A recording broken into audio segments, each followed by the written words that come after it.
This program is brought to you by Emory University.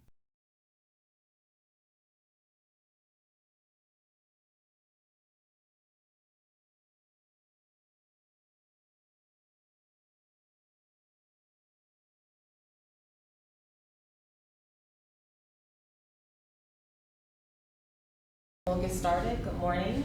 Good morning. My name is Janelle. I'll be your moderator today.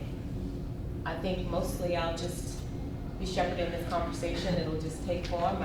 This is a lot going on one panel, so I know you guys are going to have a wonderful day starting with us. Again, thank you for getting up at 8:30. It was a challenge for me. On Saturday, I wanted to sleep in. However, I'm here and I'm really, really excited about it. So, Miss, you might use the microphone a little bit more, please? Thank you.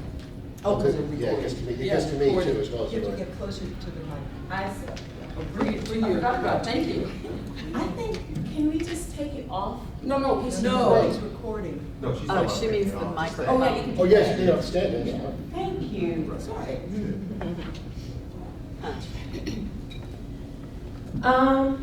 Yeah, so let me just say that again. I'm Janelle, and I'll be your moderator this morning. I think we're going to have a really, really great day started here. I'm sure you're in for a great treat. If you have any questions, we have a section that we're going to address questions for. So whenever you mind, make sure you write them down. You don't want to miss anything. And I guess we'll go ahead and open it up now. Sharon J. Letman Hicks. Throughout her career, Sharon J. Letman Hicks has been known as a master strategist and forward thinker on matters concerning the African American community. In 2014, President Barack Obama named her to the President's Advisory Commission on Educational Excellence for African Americans. Sharon has been recognized for her vision, innovation, entrepreneurial spirit, political savvy, and strategic communication skills on various issues, ranging from economic empowerment and education to voting rights and human rights. She has unequivocally exhibited her ability to form cohesive leadership, teams with organizations, and build collaborative advocacy coalitions among diverse stakeholders. A nationally recognized leader, Sharon thrives on challenges and seeks to develop leadership in others. She's doing a lot. Y'all in for a treat. Mandy Carter is a Durham, North Carolina Black lesbian and social justice activist with a 45-year movement history of social, racial, and LGBT justice, organizing since 1968.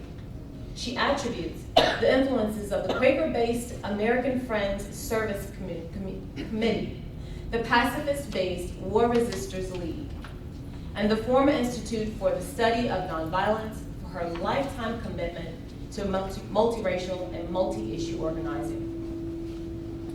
She has helped co-found two groundbreaking organizations, Southerners on the Ground, SONG, and the National Black Justice Coalition, NBJC. SONG, founded in 1993, has the purpose of creating transformative models of organizing in the South that connects race, class, culture, sexual orientation, and gender identity. NBJC, founded in 2003, is a national civil rights organization dedicated to empowering the African American LGBT people with the mission of ending racism and homophobia. Thank you for that.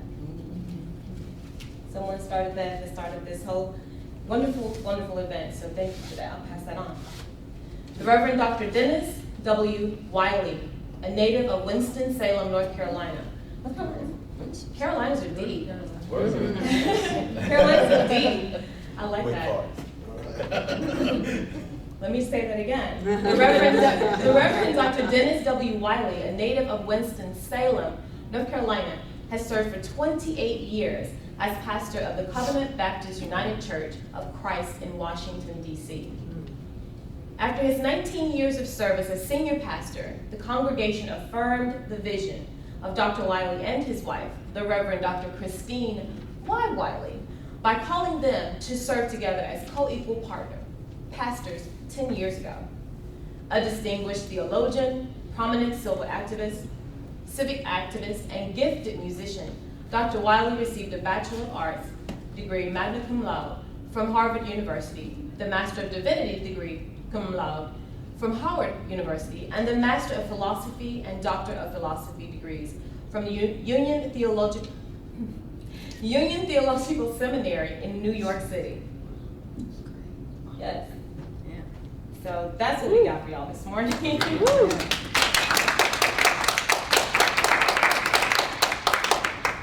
So we're going to just pass the mic to Dr. Wiley. He's going to open up this wonderful conversation, and then it's going to move right along. Thank you, Jonah. Thank you.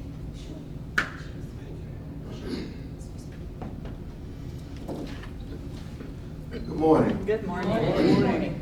I too am happy to see you here this time of the morning, and I'm glad to be here myself this time of the morning. I want to thank Janelle for that kind introduction, and also I just want to say how pleased I am to be sitting between these two giants, Sharon Declan Hicks and Mandy Carter. Sharon happens to be a member of my church in Washington, D.C. I'm very proud of that. And Mandy and I have worked together on several projects together. And so I consider them to be not only colleagues, but friends. Well, first of all, the title of my presentation is How Howard Thurman and the Marriage Equality Movement Challenged the Black Church to Be the Beloved Community. All right. Almost 7 years ago on Saturday, July 14th, 2007, my wife, the Reverend Dr. Christine Y. Wiley, and I, who together pastored what was then known as the Covenant Baptist Church in Washington, D.C., committed the unforgivable sin. In the sanctuary of our church, before the same altar at which we had performed countless heterosexual marriages, we conducted a union ceremony consecrating the loving, committed, monogamous relationship of two gay men. 1 month later, on Friday, August 10th, 2007, we repeated this unforgivable sin, except this time we asked God to bless the loving, committed, monogamous relationship of two lesbian women. Keep in mind that at that historical moment in time, Massachusetts was the only state in the Union that had legalized marriage equality a little over 3 years earlier on May 17, 2004. And marriage equality was not even on the radar screen within the African American community, much less the Black church. Furthermore, we performed these unions in our church over 2.5 years before the District of Columbia on March 3rd, 2010, joined then only 5 other states in legalizing marriage equality. Still, I think we would all agree that today it is nothing short of phenomenal that while 33 states have still not legally adopted marriage equality, a whopping 17 states and the District of Columbia, that is over 1/3 of the states, have.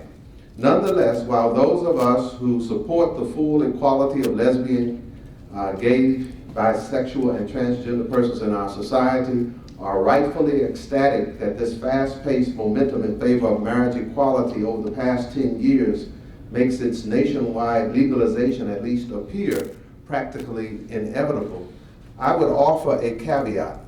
Today's resurgent racism starkly reminds us that the hard-won and then swiftly enacted gains of the civil rights movement, for example, the Civil Rights Act of 1964 and the Voting Rights Act of 1965, as well as the more recent surprising 2-time election of a black man to the office of president in 2008 and 2012, did not deliver us to the promised land of a post-racial society. Similarly, we must be careful not to be lulled into thinking that the current fast-paced national movement in favor of marriage equality necessarily indicates that we are on the verge of a post-homophobic, transphobic, heterosexist society. We still have a long way to go, especially within the Black church that has historically been viewed as the central institution within the African American community. And although that long-held distinction is debatable in this 21st century high-tech, postmodern, and some would even say post-Christian society, Still, the black church and its often fanatical captivity by an ultra-conservative interpretation of the Bible continues to have a profound influence on the thoughts, opinions, and ideas of both churched and unchurched black people. As a footnote, let me say that I'm well aware that the so-called black church is not monolithic, and that some would argue that such an institution does not really exist. Instead, they would contend it is more accurate to refer to black churches, thereby acknowledging the diversity of denominations, beliefs, doctrines, polities, and practices that fall under the umbrella of this singular misleading rubric. While I agree that this diversity does indeed exist, I believe nonetheless that the term black church is still useful in pointing us to a kind of rigidly conservative, if not fundamentalist, perspective that tenaciously predominates in most black churches and that transcends whatever diversity may exist therein. Therefore, while I am not suggesting that all black churches are the same, my reference to the black church does reflect my belief that the vast majority are biblically and therefore socially conservative. With that footnote in mind, I return to my earlier claim that when my wife and I performed same-sex union ceremonies in the summer of 2007, we committed what I have been calling the unforgivable sin. What I mean is that for years we had been intentional about preaching, teaching, and attempting to model a gospel of radical inclusion and extravagant hospitality, especially as that gospel relates to the issue of internalized oppression. In other words, whereas I see racism, for instance, as a form of external oppression imposed on black people from outside the black community, I view sexism, classism, homophobia, transphobia, heterosexism, etc., as forms of internal oppression that we impose on each other from within our community. Therefore, because of that kind of internalized oppression that often silently existed within our congregation, as with so many others, we had to work hard to help our members understand that the church, as Dr. Martin Luther King Jr. would say, is not a social club for a certain elite group or class of people. To the contrary, it should be, as Jesus affirmed, a house of prayer for all people.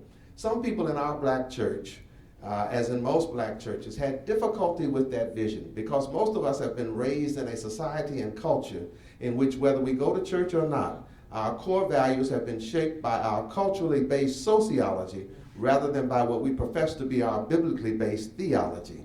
In other words, even though we may claim, for instance, that we hold certain beliefs because that's what the Bible says, the reality is that in many, if not most cases, we hold those beliefs because that's what mama or daddy, grandma or grandpa, the preacher who pastored the church in which we grew up, or the little old lady who used to live down the street from us taught us.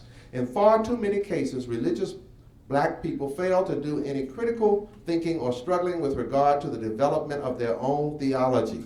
Otherwise, why do so many of us tend to cherry-pick the Bible, lifting up those biblical passages and examples that we think support our preconceived notions, rather than wrestling with the scriptures with which we agree, as well as with those scriptures that are difficult to swallow and that may actually contradict what we have been taught is right and wrong?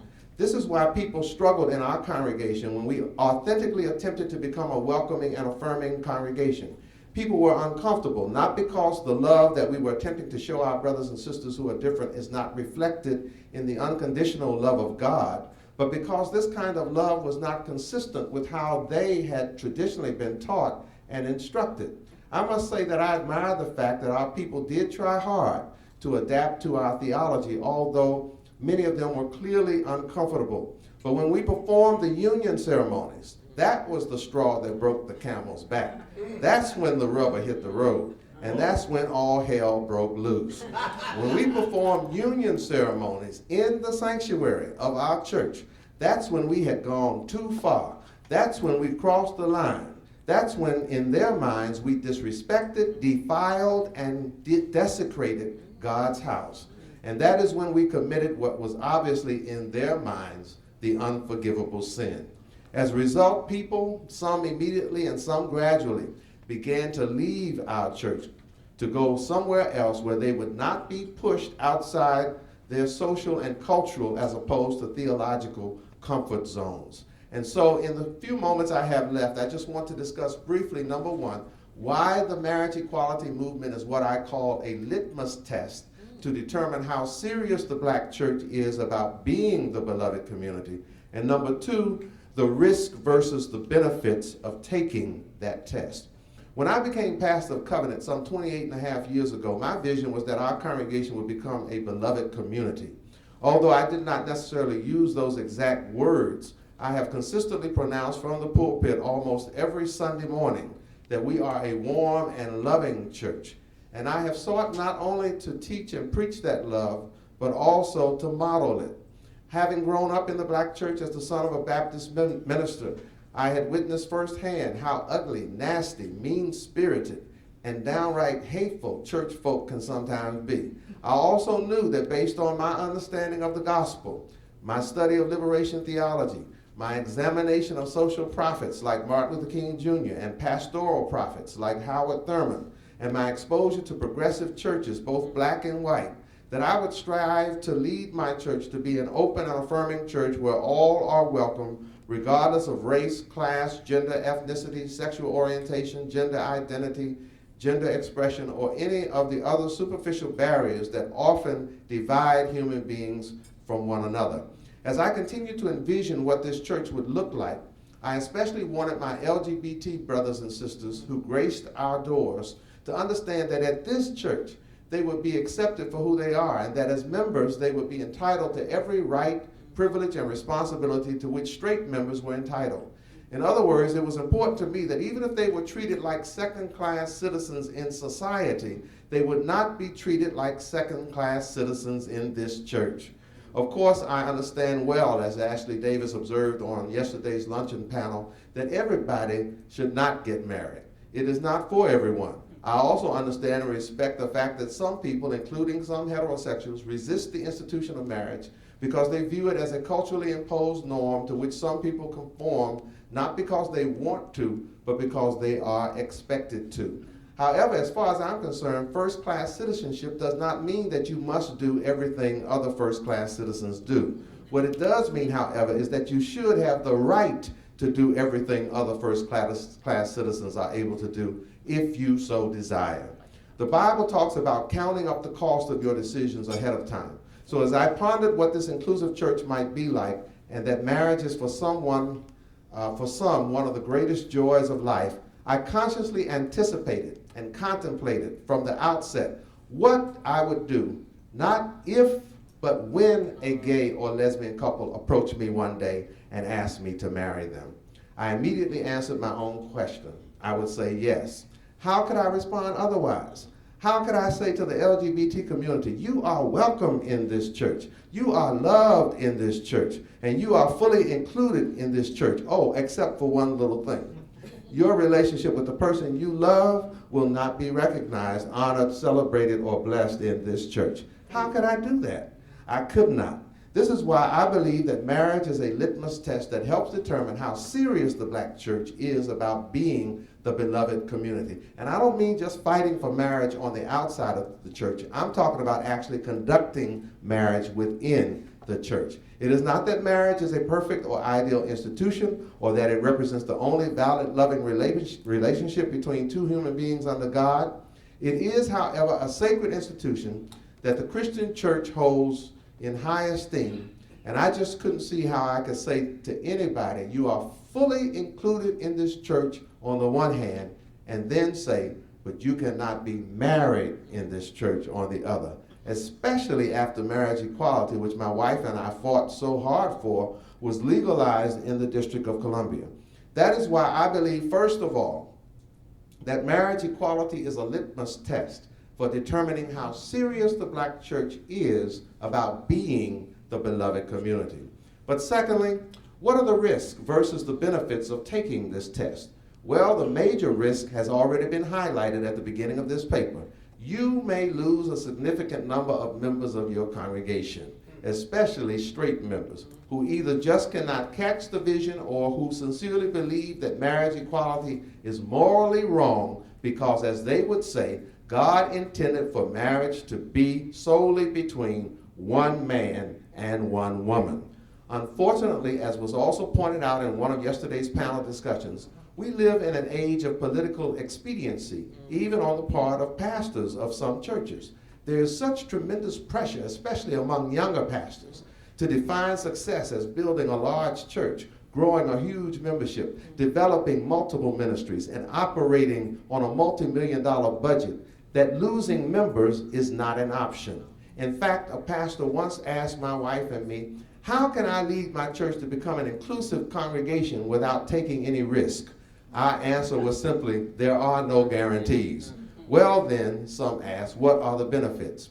Howard Thurman, the legendary black preacher, teacher, theologian, and author, helps us with the answer to this question when in the preface to his 1949 text, Jesus and the Disinherited, he concludes that the dramatic demonstration of the impotency of Christianity in dealing with the issue of discrimination and injustice is underscored by its apparent inability to cope with it within its own fellowship. While Thurman, due to the historical context in which he wrote, does not explicitly point to discrimination and injustice on the basis of sexual orientation or gender identity, I believe that if alive and writing today, he would unequivocally include these among race and other critical issues with which Christianity, and by inference the Christian church, is compelled to deal radically and therefore effectively.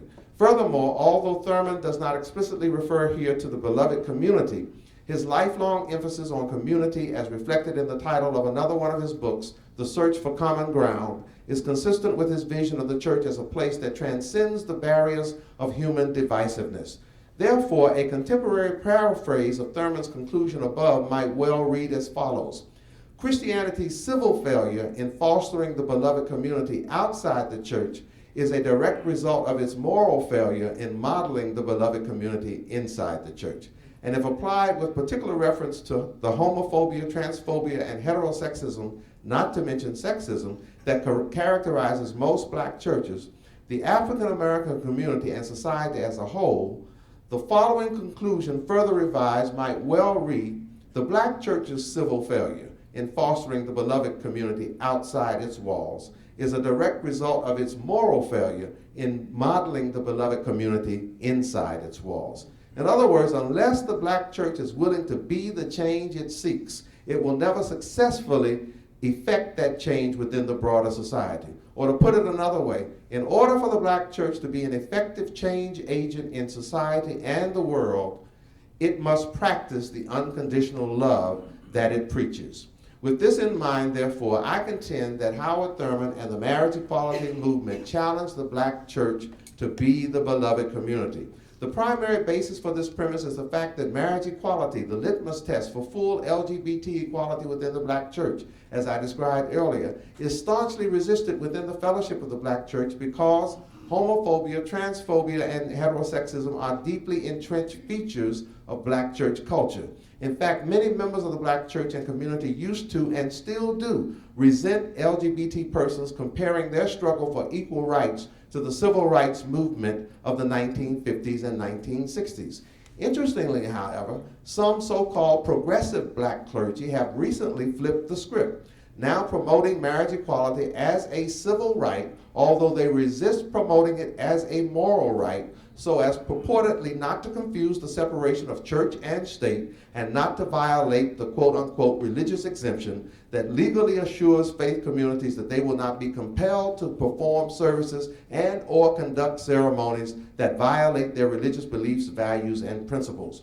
While I understand why this move may be smart politically in getting more states to legalize marriage equality, and while I support the separation of church and state, understanding the necessity to protect faith communities from being forced by government to compromise their religious values, I also perceive that the religious exemption can be a slippery slope, especially when it is extended to businesses, as was attempted recently in the state of Arizona, when the so-called Religious Freedom Bill was passed by the Arizona legislature as an apparent ruse to legalize what some called state-sanctioned discrimination against LGBT persons. Furthermore, as I continue to witness evangelical conservatives like Scott Lively and others exporting anti-LGBT hatred, intolerance, and persecution to African countries like Uganda and elsewhere around the world, my moral concern is that even some so-called progressive clergy who claim to represent a God who loves everybody find it too convenient to hide behind the religious exemption and the separation of church and state while they straddle the fence, have their cake and eat it too, and by supporting marriage equality as a civil and not a moral right, adhere to what is frankly a lukewarm posture regarding full LGBT equality. Essentially, this is the same tactic that was used by some so-called proponents of civil rights for black people during the 50s and 60s. They could publicly proclaim support for civil rights in public places while privately continuing the immoral practice of segregation behind the closed doors of lily white churches. As a result, even though the civil rights movement made great strides in abolishing legal segregation with regard to public accommodations, election to public office, the right to vote, etc., it has done very little to transform America into a quote-unquote post-racial society. If anything, America may be more racist today than it ever was, even at the height of Jim Crow. The only difference is that contemporary racism in some cases is more subtle, more sophisticated, and more socially acceptable. On the other hand, however, Ted Nugent's recent comments calling Barack Obama a subhuman mongrel who weaseled his way into the highest office of the land certainly took us back to the Jim Crow days of old. Also, young black students at Harvard have recently launched a I Too Am Harvard photo campaign as they combat the vestiges of racism that stubbornly persist on that storied Ivy League campus of supposed intellectual superiority. Thus, as I have argued throughout this paper, Howard Thurman and the marriage equality movement challenged the black church to be the beloved community. For if the black church is not an atmosphere in which black people and all people who have suffered dearly from external oppression of racism and other forms of oppression continues to perpetuate the internal oppression of homophobia, transphobia, and heterosexism, it is doubtful that this society will ever truly become a post-heterosexist, post-homophobic, or post-transphobic society. Civil laws may change people's behavior, but only moral convictions change their hearts. And the church, not the state, is the custodian of morality. That's why I believe that Howard Thurman and marriage equality challenge the black church to be the beloved community. Thank you.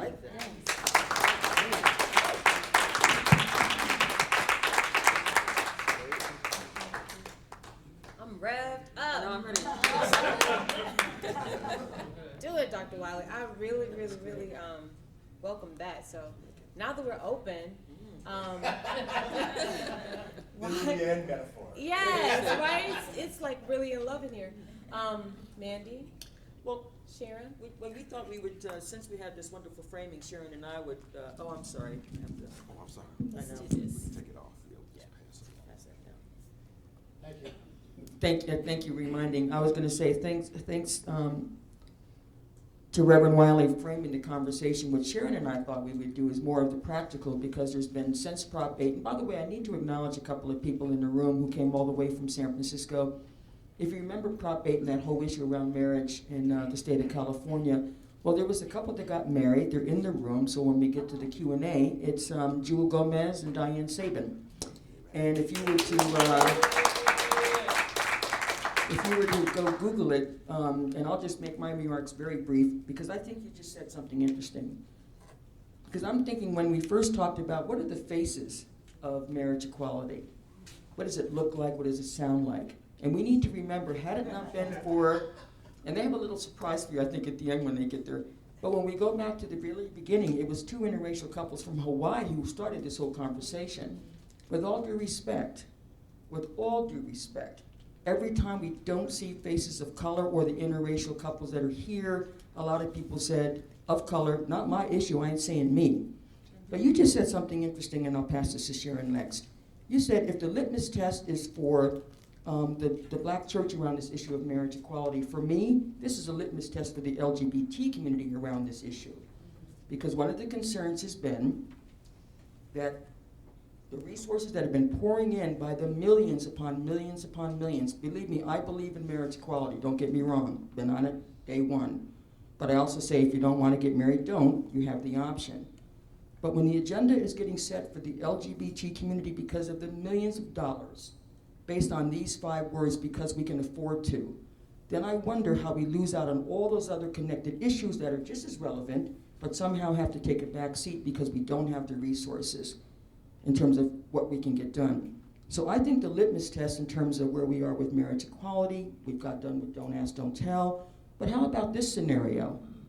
You get married in your wonderful church, you go and cut the cake and have a great time, and then you go home and there's an eviction notice on your apartment or your home. Why? Because you can't afford the rent. Why? Because your job is not protected. If you don't have money, how do you pay the rent, pay the bills? And I've actually heard someone say to my face, an organization that I said, if we get married, we're going to close the doors, that's all we care about. I cannot believe someone would say that to me. But that's the reality of sometimes how people define the agenda. I've got mine. Don't ask, don't tell. Got it, I'm good, check the list. I can get married, check the list. We still need ENDA. But for someone to say that, all I can think of is in what context has the conversation been around this whole concept of equality and justice for all? Equality and justice for all, not only defined by a few organizations that either define it within limits or the money. So I only say that because we're at a moment, in my opinion, right now with this movement and where we decide to go. So I'm going to grab his tagline about it's a litmus test, marriage equality for the LGBT community just as well. Can I just say a brief response to that as well, Mandy? Just 2 things. I think you raised a very strong point. I heard it emphasized several times yesterday that there are other issues that are important and need to be addressed, and this particular issue takes a disproportionate amount of the attention, and so I hear that, and I certainly in many ways agree with that. I think that the same argument is often made by persons who are opposed to marriage equality as well, or opposed to LGBT rights in general. They'll say, well, why should we pay so much attention to this issue? Even in the black community, we hear that. Why should the black church pay so much attention to the issue when there's unemployment and when there's so many other issues, crime and lack of education and health care, et cetera. So I think it's something that we certainly have to struggle with. Some people use that argument as a distraction, at least from the straight community, from embracing the full equality of LGBT persons. And so when I talk about it as a litmus test in the black church, that's basically where I'm coming from. That if in terms of straight people, if we don't, there's got to be a way for them to have to get to learn who LGBT people are other than just statistics. Yeah, and the only way that you do that is for people have to sit down and have relationships and talk with people and get to know them. And the black church, and maybe there's a better way, but right now the marriage equality movement is the strongest way that I know challenging the black church to be the beloved community, to actually get beyond some of these stereotypes and these stigmas so that we can deal with each other as human beings. Thank you, Pastor Wiley and Mandy Carter, for that wisdom. I'm sitting here almost paralyzed in thought of after digesting what Pastor Wiley was saying.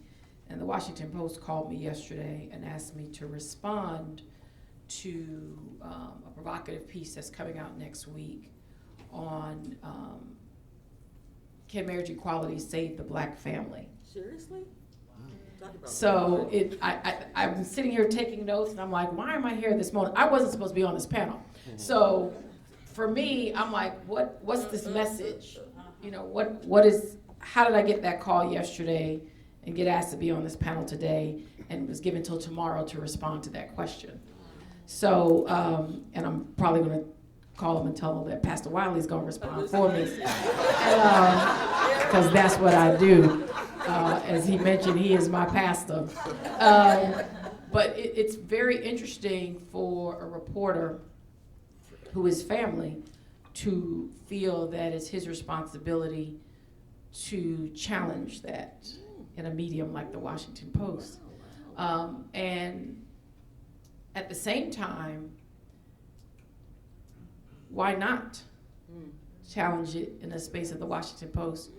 Because as the Williams Institute report just shared with the world, the District of Columbia is the #1 city in the United States with the highest Black LGBT population. So why not? So when I think of it from that context, I live every day in this movement trying to break the ceiling, the glass, the barriers of understanding that there is a community called the Black LGBT population that is a subset of the Black community, not just a subset of the gay community. And we are deeply steeped in culture as a people. So if you don't speak the Black family, which is why I so appreciated your comments, you then disassociate our birthright as Black LGBT people. When we talk about the challenges and the woes of the Black church, or we actually challenge people to disavow their association with some place that they were born into and have their deep personal constitution embedded, and you're telling them to rip a piece of their history from their being to amplify their value in just one of their identities, you have disrespected that person. And I believe that deeply. And as a Black person who not only, and I wouldn't even consider myself as somebody growing up with a church, but I grew up in a very Central American, Caribbean family that is also a part of my identity. And by virtue of that, no different than I want my Afro-Latina cred disavowed. As a Black person, why should any other Black person, because of their sexual orientation or their gender identity, have to choose between their identities and their birthright and their heritage?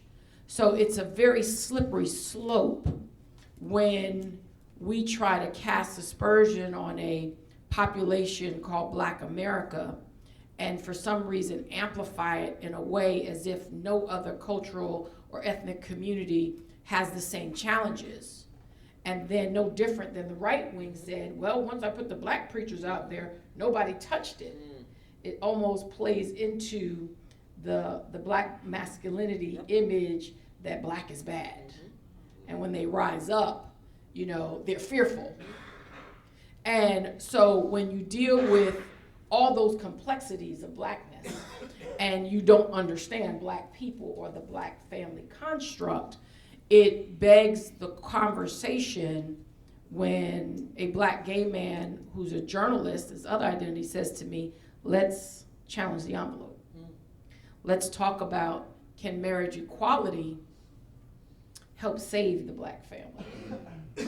Because what a lot of people don't know, 70% of African American households are led by single mothers. Hello. So if you don't connect all these dots to understand the complexity of what we're talking about, the value of something like marriage equality is almost saying we want to rebuild the family. And we want to celebrate the family construct. We want to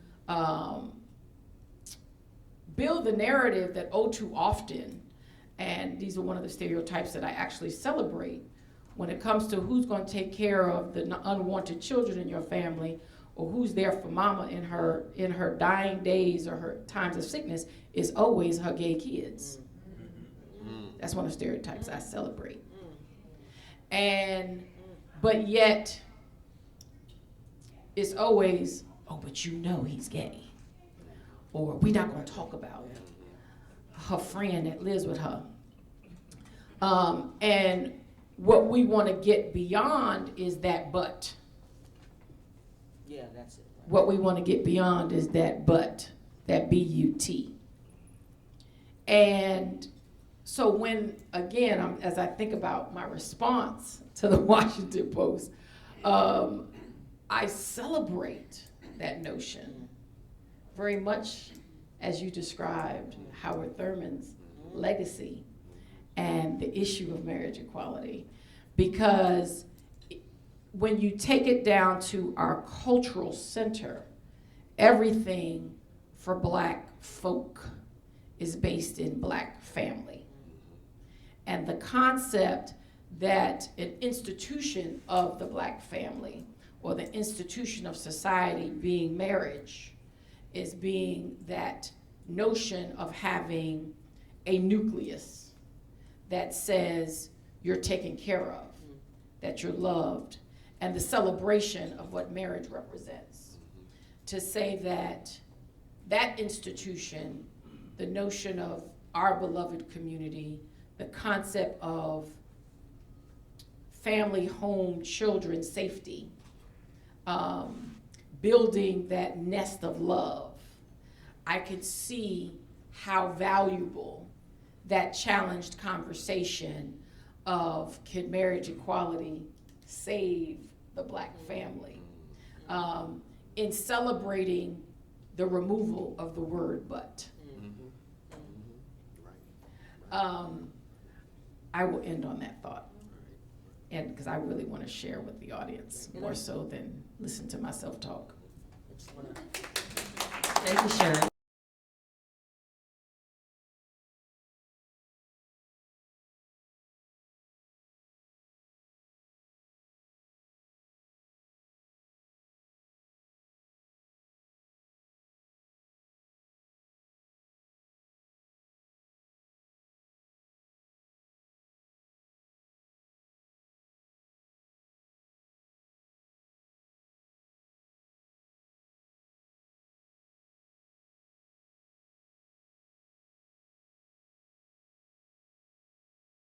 The preceding program is copyrighted by Emory University.